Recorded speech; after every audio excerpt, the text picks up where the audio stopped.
Hey guys, I was watching Gary Explains, and as you can tell by his name, he's very good at explaining things. And so in this episode, he's explaining the difference between Arduinos and Picos.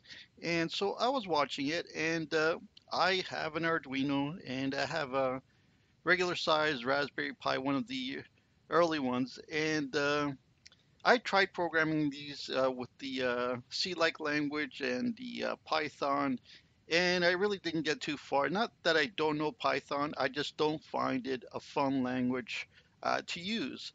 And so when I saw his video, I thought I'd ask a question if there was a basic, old school basic language that you could program these devices.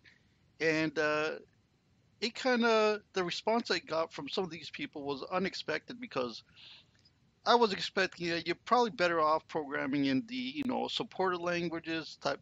But all I got was the problem with BASIC and Python really is uh, BASIC really is a language of the past, and basically only one positive response agreeing with me that you can use whatever language you want. And so I didn't think too much of it at the time, but I'm thinking maybe this is the opinion of many out there, and there is other options. Just because the default language that comes with the device is the preferred way of doing things doesn't stop you from using your favorite language if it's available. So I enjoy BASIC, and I wanted to program this in BASIC.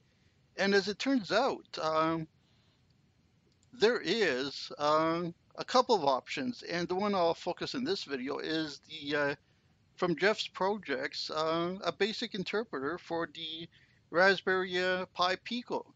And here's mine. I just got it basically 20 minutes ago, and I hooked it up, and I downloaded the file here, and I flashed it. It didn't take me more than 2 minutes to literally do this. And so I haven't even read the full manual. I just read enough to get myself connected to this. I'm using Putty here, even though it's using, uh, let's see, what's it using for the example? Let me pull up, I've lost the manual. But anyway, it's using, I think, Terraterm example.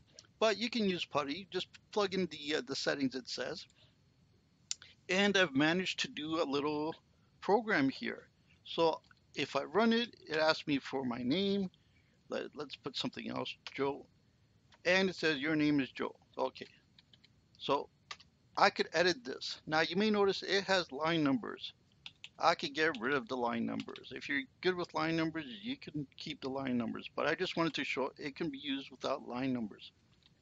So let's put my real name this time.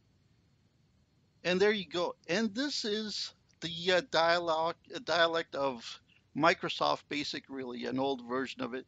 I don't think it's quite up there with QBASIC, but GWBASIC and without line numbers, I think you're at that level.